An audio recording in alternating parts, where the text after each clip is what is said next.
Kaya, ano ang naghihintay sa atin sa unang round? Wow! Ito ang paboritong inumin ng lahat, Coca-Cola. At ang malaking bote ng cola na ito ay mapupunta sa mananalo ng hamon na ito.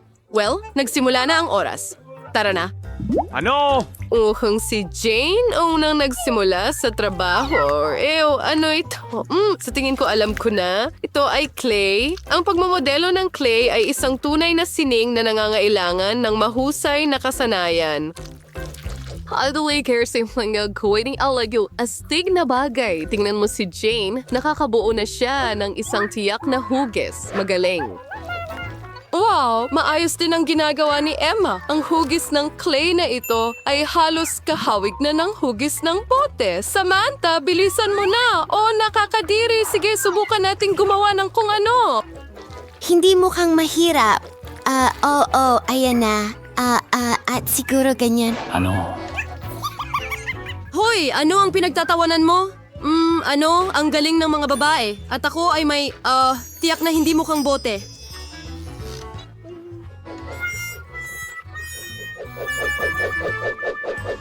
Hindi. Sige, subukan natin ang bago. Hoy, ano?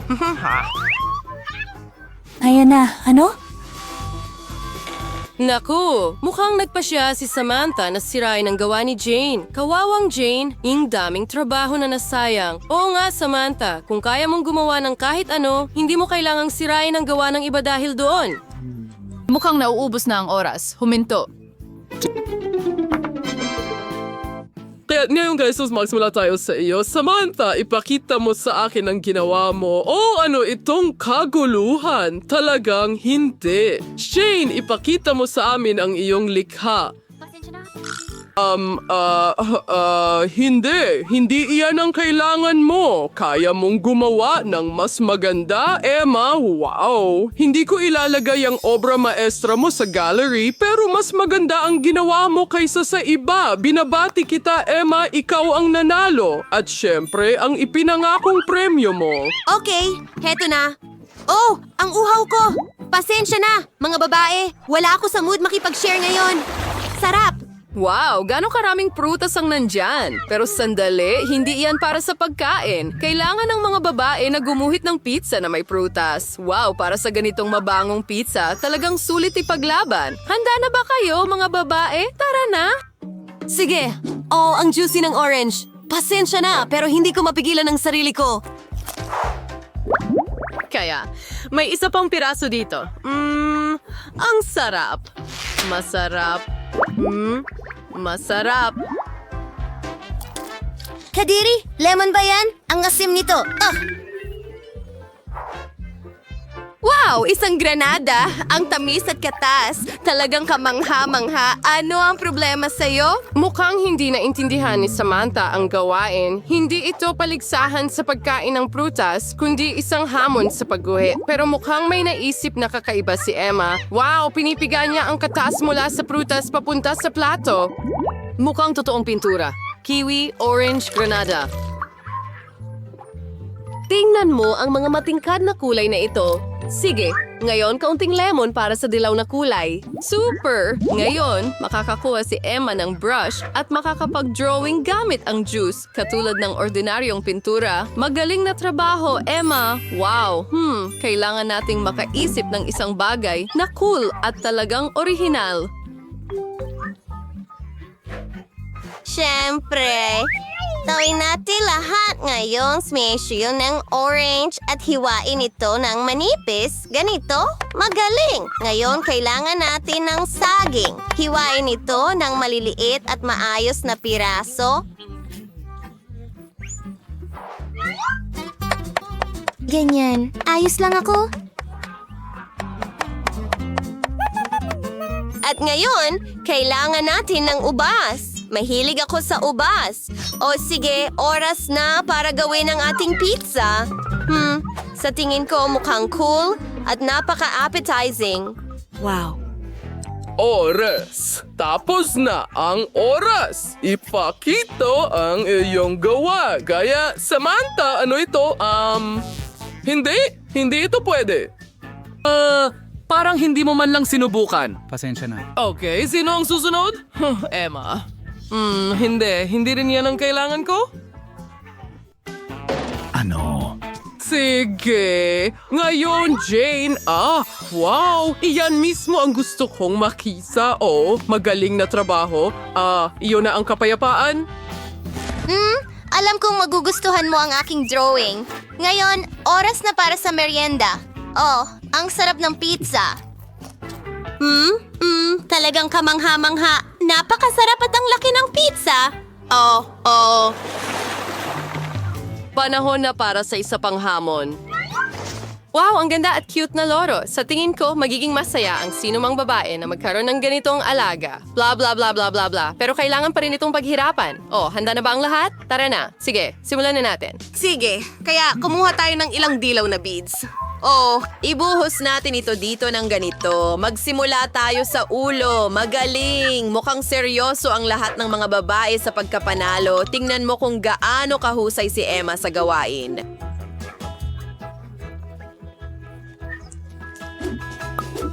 Magaling na trabaho. Ano ang nakuha mo dyan, Jane? Oops! Hindi. Mukhang may nawala ng salamin. Hindi. Sinira niya ang sarili niyang drawing gamit ang sarili niyang mga kamay. Anong kahindik-hindik? Ano ang dapat niyang gawin ngayon? Sana maayos ni Jane ang sitwasyon. Upon Kurning Spig ay huwag sumuko at lumaban hanggang sa huli. Mukhang nawala ng balahibo si Ginong Parrot. Nakita mo ba yon? Sana hindi ito makagambala sa ibang mga kalahok. Iyan mismo ang sinasabi ko. Tingnan mo, nasira rin ang gawa ni Samantha. At wala nang natitirang oras, kaya magsimula tayo kay Jane.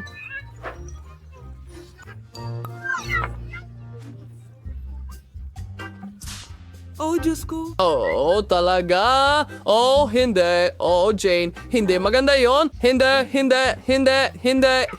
Isang malinaw na hindi. Hindi. Ano ang ginagawa ni Samantha? Napakasimple, pero matalinong diskarte. Sige. Emma, ipakita mo sa akin kung ano ang meron ka dyan. Nagbibiro ka ba? Sobrang sama. Hindi. Samantha. Ibang usapan na yan. Bravo, Samantha. Sa'yo na ang cute na parrot na ito. Oo. Salamat. Well, nasaan ang gwapo kong Mr. Parrot? Ayan siya. Hindi na ako makapaghintay na haplusin ka. Halika dito. Aray, anong ginagawa mo? Ang sakit. Halos makagat niya ang kalahati ng kamay ko. Wow! Mga sneakers ba ito? Mukhang may kakaibang hamon ang naisip ng guro. Wow! Ang ganda at makulay na mga roller skates. Mahilig ka ba sa roller skating? At alin ang mas cool? Skates o roller skates? Isulat ang iyong mga pagpipilian sa mga komento. Sige. Well, nagsisimula na ang ating bagong hamon.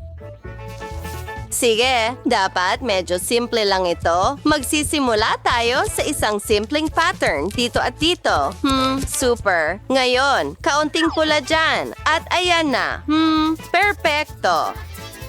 Pakiramdam ko ay mahusay ang ginagawa ko. Tama ba? Wow. Si Emma ay sobrang galing. Okay, kailangan ko ring subukan. Medyo masaya ito. Hindi naman ganun kahirap. Isang bulaklak dito at dito.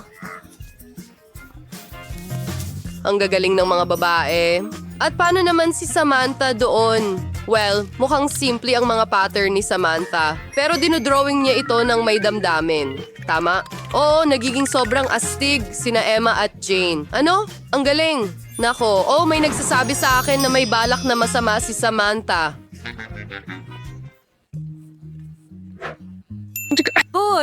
Talagang papaghiwalayin niya sina Emma at Jane? Wow, mukhang gumagana ang plano ni Samantha. Mga babae, huwag mag-away. Bakit mag-aaway ng sobra? Dahil sa parang wala lang. Yan lang si Samantha. Paano hindi ninyo maintindihan?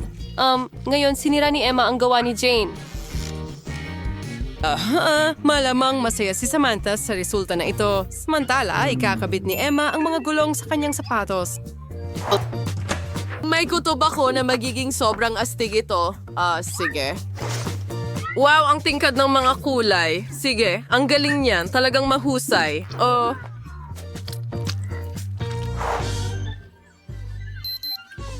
Anong oras na? Ha? Tigil, ipakita ang inyong mga obra maestra, mga babae. Sige, Samantha. Hindi, pasensya na. Nako, pero hindi ito ang kailangan ko.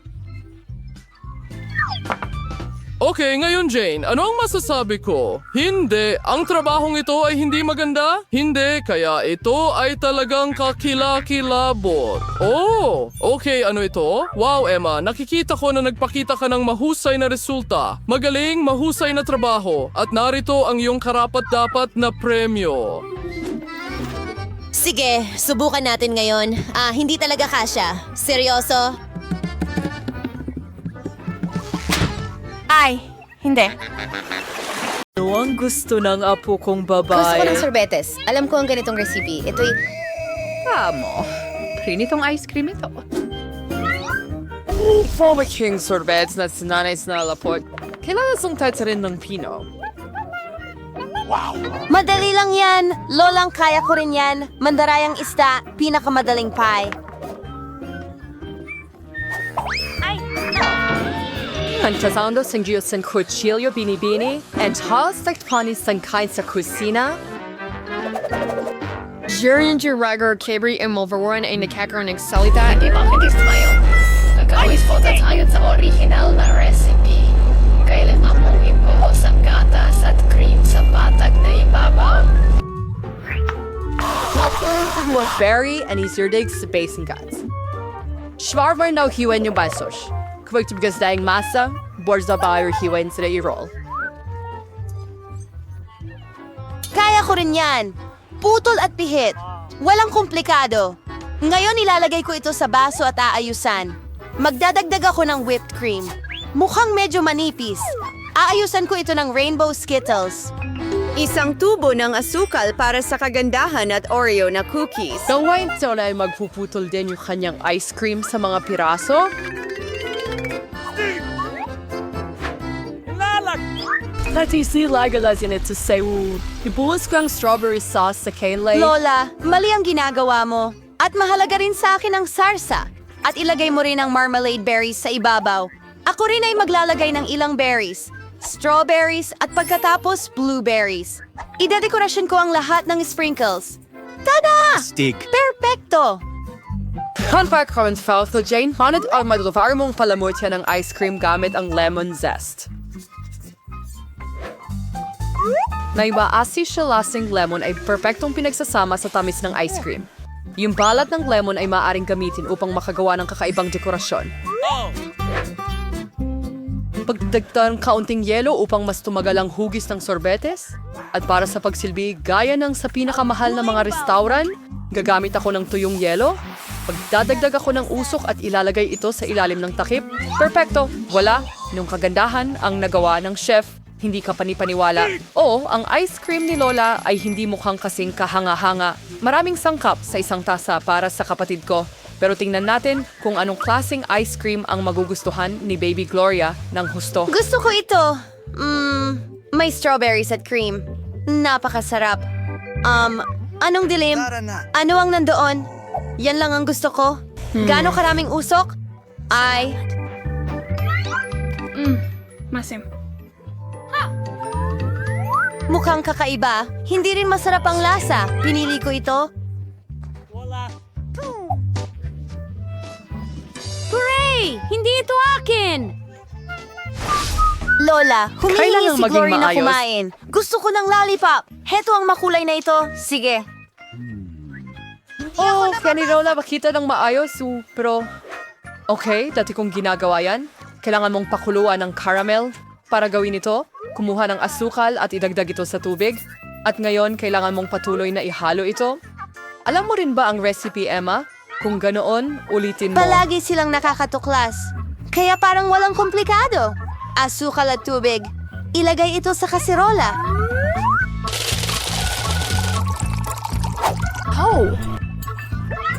Haluin natin ito.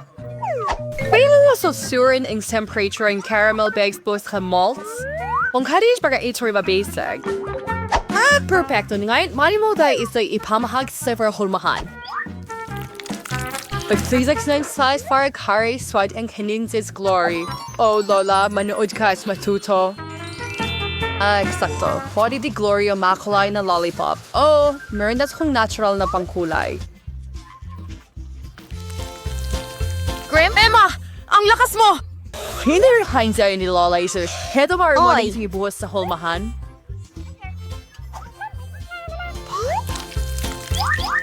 Popso Thomas stick belt tumigas ng caramel.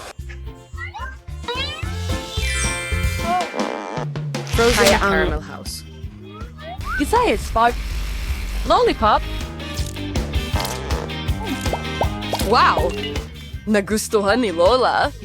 Ibabaluktot ko ang caramel at sa way testing phone calls that you wrote songs like Hobluktot Quarters and some wailing lollipop. Ganyan lang. Perfecto.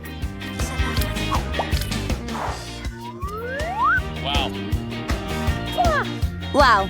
Oh, amoy nasunog ang isa. Ito ang cornball ko. Nasunog ito. Apo.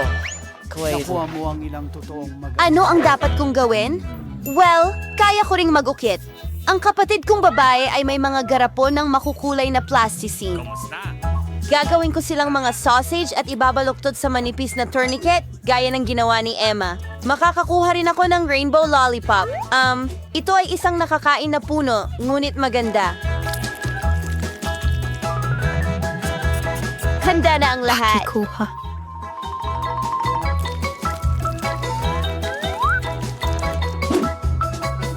Perfecto. Ano ang pipiliin mo, Gloria? Candy mula kay Lola? Isang milagro ng plasticine mula sa iyong kapatid? O candy mula sa chef? Gusto ko ito. Mukhang normal. Ang kakaibang lasa nito. Susubukan ko ito. Kakaiba. Amoy plasticine ko ito. Susubukan ko. Narito, ito ang aking plasticine. Takpan mo ang mga garapon ng plasticine ko. Oh, kay gandang pagmasdan. Napakatamis at maganda. Pinili ko ito. Huray! Niluto Ito ko po? ito. Oo, sir. Ano ang gusto kong kumain ng sitseria? Oo, ito ay isang simpleng putahe na ihanda. Si Ate Jane, ang Chav at si Lola ay masigasig na nagsimulang magtrabaho. Yan na. At ngayon ay hihiwain ko ng manipis ang mga patatas. Hoy, Zoe! Wala akong ganon. Naroon, dapat itong gaysin panggupit. Kailangan nating makahanap ng angkop na bagay. Nakita ko na. Ang suklay ko. Anong bangungot? At ano? Tingnan mo kung gaano kaganda ang pagkakahati. Hindi, Jane. Gagawin kong maganda.